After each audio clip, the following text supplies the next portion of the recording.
This is the Craig L. Hayes Show. And welcome back, everybody. We're here on episode 4 with Randy Cardinal with It's Showtime, the Craig L. Hayes Show. And we'll continue talking from a point of view. We've gone through his career. We've gone through Randy's life pretty much on a lot of stuff, and the PG-13 stuff that's gone on in our lives. Showbiz has a lot of R-rated stuff and more. This show's PG-13 though. So, but we want to talk a little bit about the showbiz. Having been in show business for so many years, you retired and you went on up to Central Utah and retired just down the street, like I'm saying. What are some of the memories? Some of the good memories and stuff, and the stories that were interesting. Well, as far as, I got involved with the church on the Strip, Jim Reed. Mm-hmm. As far as the stagehand thing went, I enjoyed a lot of it. I mean, I work with some great guys, and I have some good memories, and some things that will always be, like that plane and stuff like that will always be a part of my life. Yeah. But I took seminary extension, and then I took some courses at UNLV, and I was ordained in 1973, and then I pastored a church for 17 years in Arizona, the Cowboy Desert Church. I still lived in Central, and every year we'd go down there for 6-7 months, And I have a lot of great memories of everything, and then I had to shut the church down because I couldn't get any more help. Everybody got old, including me. And it was outside. It was a Cowboy Desert Church, and we did better than a lot of the churches. I used to run anywhere from 50 to 100 and some odd people. It was like a pavilion. But then I had to shut it down. And so it just broke my heart, But then I was diagnosed with cancer. Lung cancer and brain cancer this year. Now, I think it was coming on because I started having to walk with a cane and I had no balance.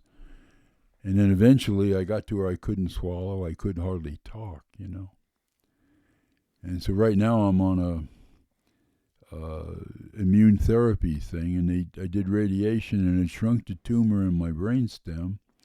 And I'm working towards hopefully I can live a little longer, with this medication, But I'll tell you what, I've had a good life. I wasn't afraid to die. Didn't want to leave my wife, so I'm going through all this stuff, But I have nice family. I have good memories. I have good friends. I call once in a while. I talk to Mike McDonald, Pete Giebler.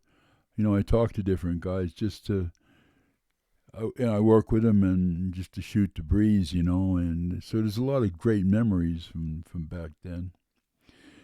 The thing about it is as the corporations took over, and somehow at A&D, for example, there became a conflict between Alan, Russell, not Danny so much, and you couldn't help but get in the middle of it. And I don't know if you knew Russell very well, but he was extremely ignorant, and he didn't have the ability to visualize things. So sometimes Alan would begin to design something, and then he'd give it to me, and I'd have to kind of finish it.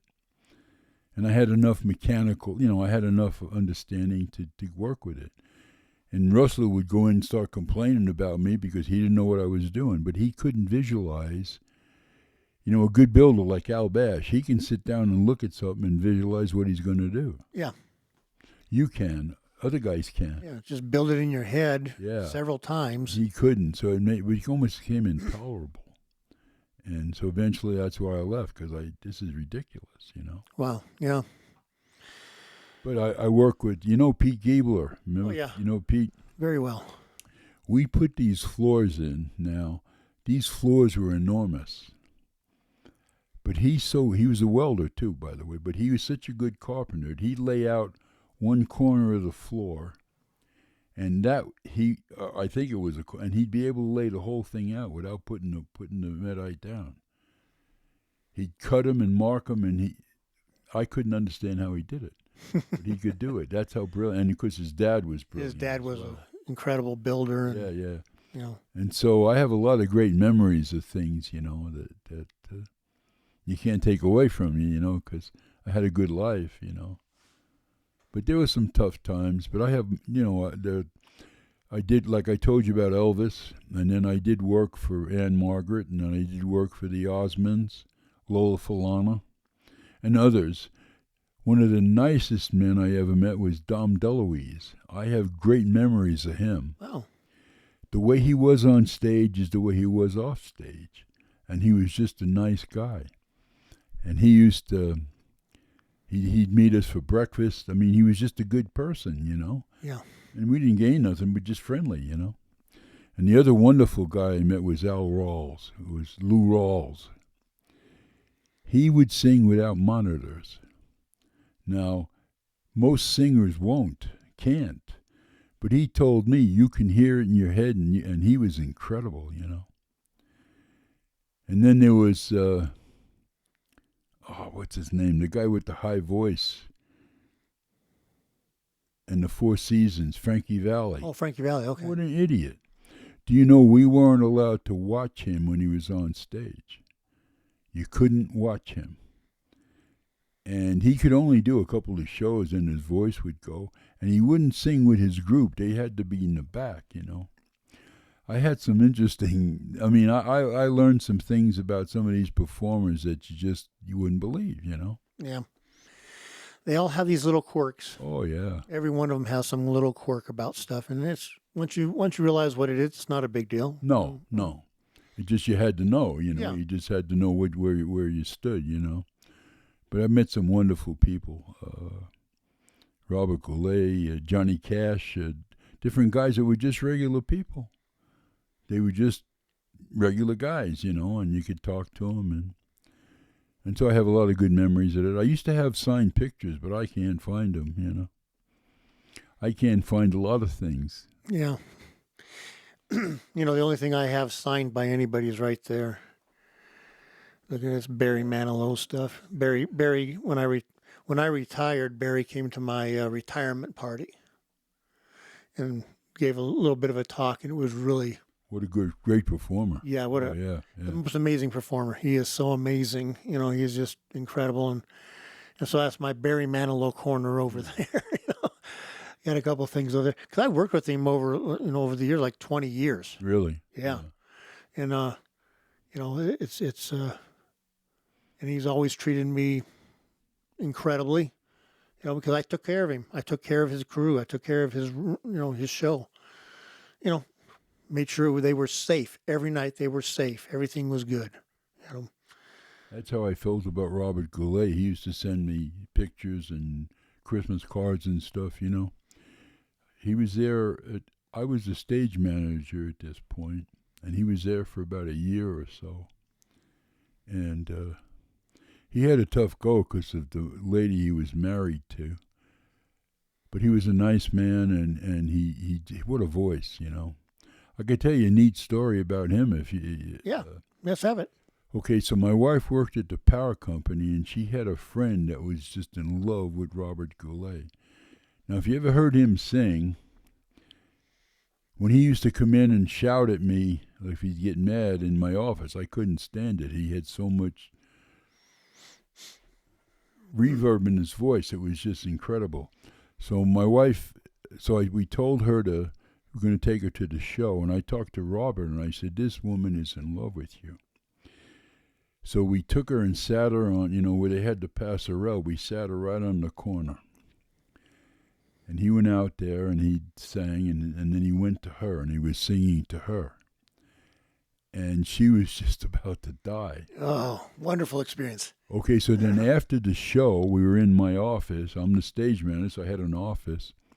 And she's sitting on the couch. Well, Robert changed his clothes. He come in, and he started rubbing her shoulders, And she didn't know who it was. And when she turned around, I thought she was going to pass out, But that's the kind of guy he was. He was just a regular guy, with a tremendous talent, But that was about as cool a thing as I've ever seen, because he took time to spend with this lady. He didn't know her, Yeah.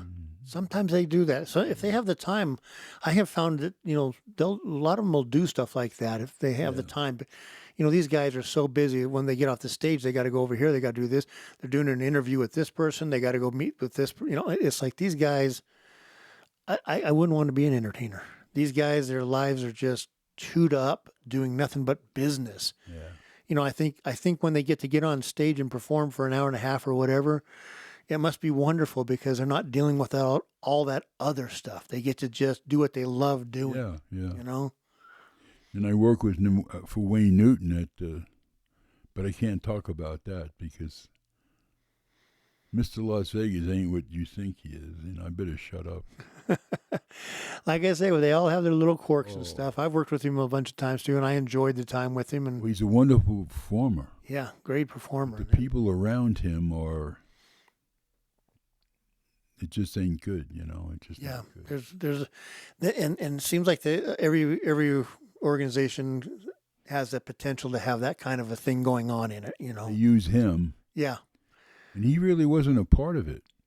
He was nice. He was good. But they use him to manipulate other things, and I didn't like it. I didn't stay there too long. I went back to the dunes. But I've been around a lot, and I probably shouldn't talk about some of it. I'll tell you something funny about the dunes, too. Okay. I had an office in the back. Now, you know how a theater is, that the acoustics are such that sound should bounce around, so you can hear everything, right? So the mob, Major Riddle was running that now, and so these guys would come, some of his people would come, pit bosses, and they'd sit at the one booth by the entrance. And I could hear every word they said. And I heard things I wasn't supposed to hear. And sometimes I would quietly close the door and leave because, like who was going to go to jail for who. I mean, I can tell you some things that I wasn't supposed to know. Oh, yeah. So I would leave because I didn't want them to know I was back there because I could hear them, Yep. And their voice would carry because of the acoustics in the room, I guess, But sometimes I'd go home and tell my wife, and we'd laugh because it wasn't what people thought it was, but they were good to us. Yeah. Always good to us. But there was a lot of stuff going on that, Yeah, the behind-the-scenes stuff, Yeah. Clear through the, 50s, 60s, 70s. Yeah. And it pretty well started dying out in the 80s, Yeah. It was pretty well the mobs were basically told, beat it. The corporations took over.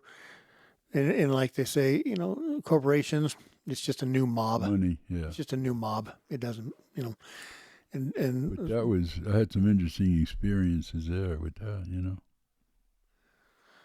well, Who got out of jail, he come back to work. Now, you wasn't supposed to, but he'd be able to work. Now, as a felon, you weren't allowed to, but you could then, Yeah. It's crazy. It's all on who was taken care of. Yeah. And we know what that's all about there. But they were good to us. They were good to Yeah. the employees. They were good to the customers, Yeah, some of the owners were really good with Yeah. the employees, and some of them, it's Sure. but I'm sorry, it's like that. Some bosses are really good with you, some bosses aren't. Yeah. Corporations are just a bigger,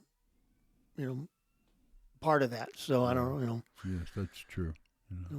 some of them are really great and worry about their employees, and some of them, it's just like do your job or get out. All right. Yeah. I only wanted to get a paycheck. Yeah. I did the very best every night, every day, Of course. because myself, I required that of myself. And my reward for that was I got a paycheck. Yeah, well, that's the difference between what I found later on and when the guys that I worked with, like you, they took pride in what they did. They did the job to the best of their ability, and they didn't hedge on it, and they got paid for it, And then eventually it wasn't like that, A lot of guys were being paid for nothing. I'll tell you something about my ministry if you're interested. Go for it. I was down in Quartzsite for 17 years. I took it. I've been out of the ministry after 8 years on the Strip. I was out of the ministry for about 40 years, and I used to sing at these. I didn't know I could sing, but I sing at these jams down there, you know. And so I told one guy that I had been involved in the church, and they were looking for a guy. So they asked me if I would take it. Well, it scared me to death, you know, but technically the call is forever. I said, okay, but just a couple weeks, you know, and then I was there 3 weeks, and then I was there 17 years. And it was a great experience. I met a lot of wonderful people. I had a chance to help couples. You know, you take something like that on, and God helps you do it. Yeah. And because we were, at that point, I had become LDS. I was in church, you know. And I don't agree with everything, but I was participating. My wife is LDS. I had my son, and we you know, I was teaching in the. And so we went to the bishop, and I said, I don't know what to do because I can't turn this down because of my other commitment. So he said, take it as a mission. Yeah. And we did. And we were What down. a great missionary tool. I mean, Yeah. if we're just calling people back to Christ, Right. what does it matter which label you put on? I'll tell you the other thing it your allowed deal. me to do, and I really want to say this. People had this thing about the church, you know, about the LDS church. And it gave me an opportunity to explain to them about their gospel. Forget the peripheral things that you may not agree with, because it doesn't matter. But they're focused on Christ. Their gospel is sound. I used to tell them, don't judge anybody. Worry about yourself, you know. Yeah. And that gave me an opportunity to argue against some of the people who are against different churches, because we all have our own relationship to worry about, you know. So it was a great experience, you know. I baptized people in the desert. I married people in the desert, you know. It's crazy. Isn't life just an interesting thing? Oh, I'm we all telling trip you, through. yeah. You know, it's just. I used to tell my wife, I'd say, Nancy, if some of the people I worked with knew what I was doing now, they wouldn't even believe it. And I had a lot of good friends. I still get phone calls sometimes from some of them, you know. Awesome. So it was quite an experience, you know. And now we're back. We're not involved in the church because like the new ward, the bathroom's all the way at the end of the building, I understand. Not going to quite make it, huh? No, my circumstances, I just can't. Yeah. Because sometimes when it's time, you know. Oh yeah. No, I get that too. I can feel it's But all coming on to me too. That type of a I'll thing. tell you So this, it's and good maybe to- you don't want to talk about, but I do. The men in the church and the ladies have been so kind since I got hit with this cancer. They came and they helped me put up a carport. One guy, Cheryl, he just came by, Cheryl Wingert. He came by just to see if we needed any more help. Now, I don't pay him. It's a service. I mean, It's just incredible. And so it's been a great experience, you know. And I've had something to do with the church on my own. Just, you know, the people, you know. Yeah.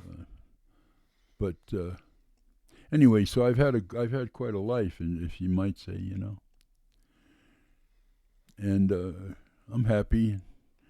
I'm not happy with my situation, but I'm happy that I'm still alive and things are working, you know. Yeah. Well, I've just been awesome being able to get back with you again and do this, you know, and get some of these memories back and the stories. You know, before you leave, I got a book for you that I wrote. I've written 5 books. Have you? Yeah, and one of them was it's called It's Showtime. Really? I like my show is called It's Showtime. Okay, You know? yeah. It's our lives behind the scenes of Las Vegas showrooms is what it's called, you know, and it's the history of the Hayeses in Las Vegas, from grandfathers and uncles and dad and all that. My history, my brother's histories, and then about 12 other people I asked, you know, just to tell me a couple stories. Just tell me a couple stories, you know, and, you know, of showbiz. And it was really interesting. Oh, sure. And that's what started this. Really? This is it's what started doing the podcast, because it's like, so many people have so many stories. I need to probably just Oh, yeah. keep this thing going and getting more stories out there and stuff, because we're going to lose the history of Las Vegas and stories and stuff. But As we talk, I'm remembering things that I haven't thought about in years, isn't that amazing how that happens? Yeah. 'Cause it wasn't part of my life anymore, and but it was an amazing time, it was a great experience, and did the best I could to be the best I could, and that's what you did, and that's what these other guys did. Yeah. And I tell you what, I felt very blessed to work with these guys.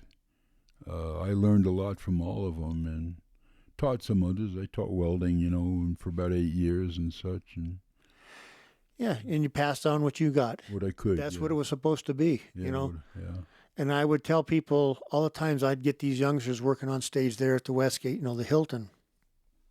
My last few years, I knew I was coming to the end. I was getting ready to go.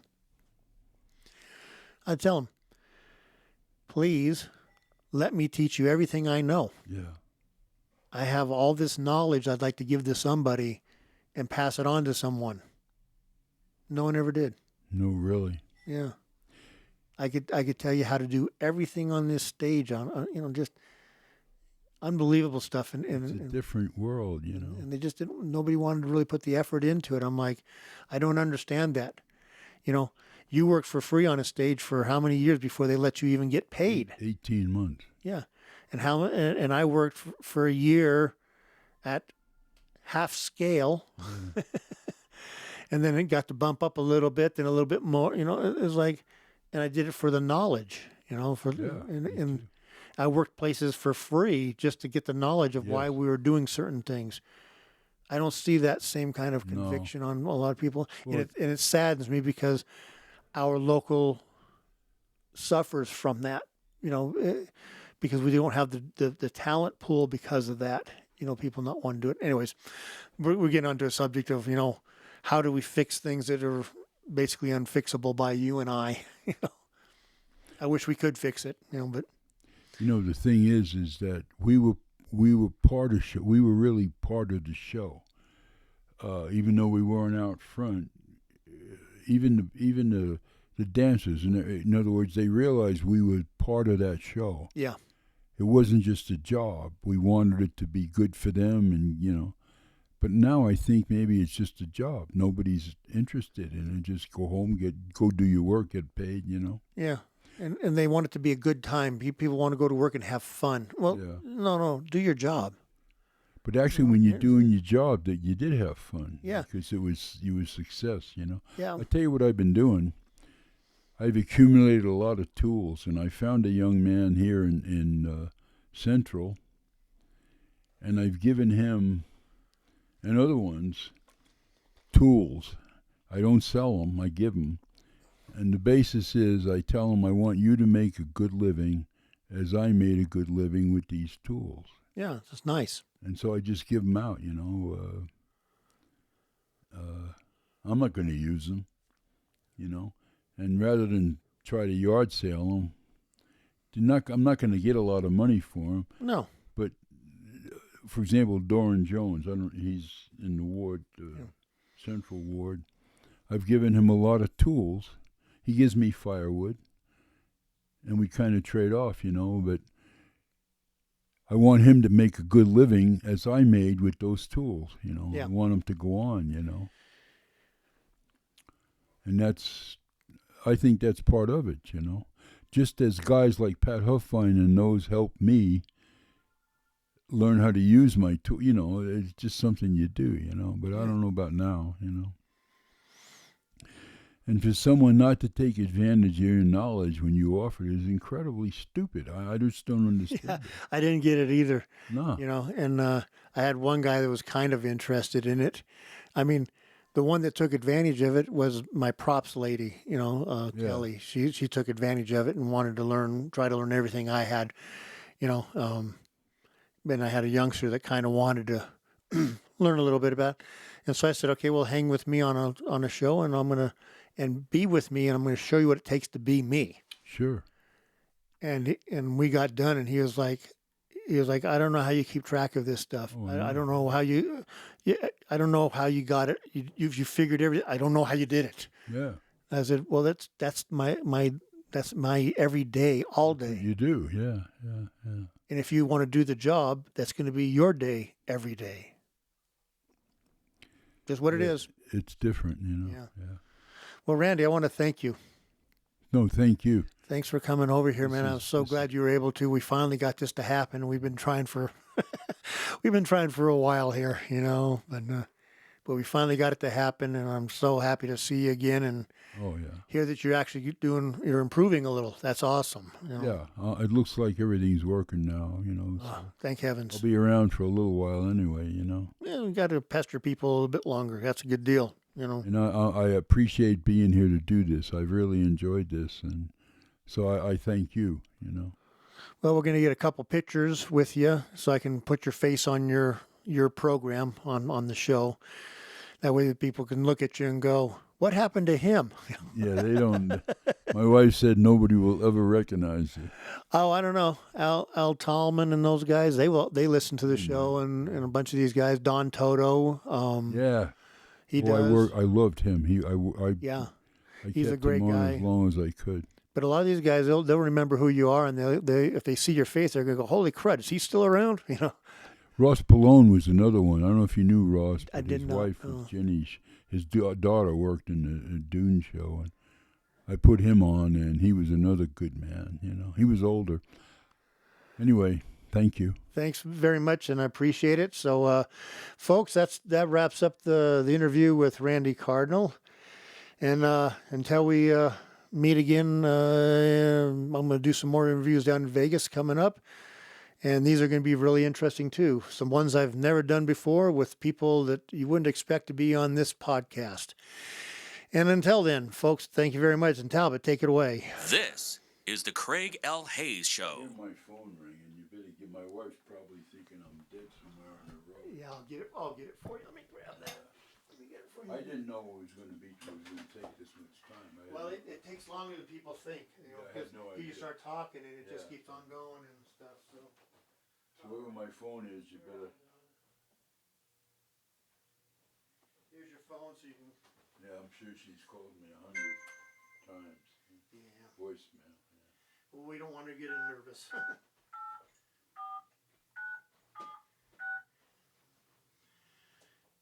that out.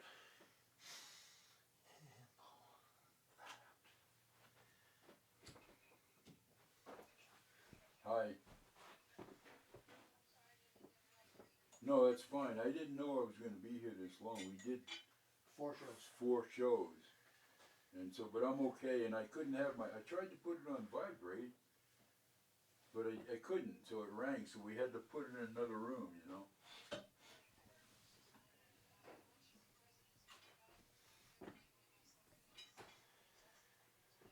Who? The what? Are you kidding me?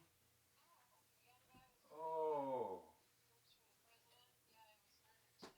You know who Charlie Kirk is? Yeah, they killed him. Yeah. See, that's what I was telling you. Trump, you got to watch his family, you got to watch everybody because they're vicious. Yep. Yeah, oh, terrible. Oh, wow. They're demons.